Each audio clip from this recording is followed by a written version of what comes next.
Освободись, у тебя будут проблемы. Понял? Понял? От меня пошло. 24 года ты Кыргызстан обманываешь. Понял?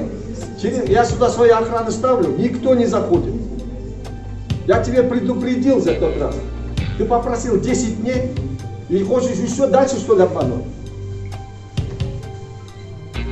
А шел, знаешь, куда вот здесь девушки сидят, стоят, я тебя послал бы куда-то. Через 3 часа я приду, если здесь сотрудников останется, ты со мной будешь иметь, у тебя будут большие проблемы. 3 часа даю. Все, охрана все, пусть охрана ведет, пусть сотрудники через час выходите сюда. Через 30 минут, чтобы если сотрудник не выйдет, у вас будут проблемы. Уақыттарға болады мен. Ол 24 жылдан бері басып алыпты. Ойлап жүргенде ақша беріп қойса мындай болады депті. Берия ақша беріп қойыпты.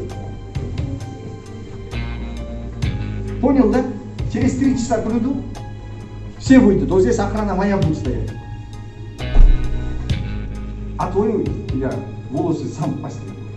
Я тебе обещаю. Это сейчас мода такая. Я и сам постригу, голова краса. Модный стал, блядь. Сейчас такая мода.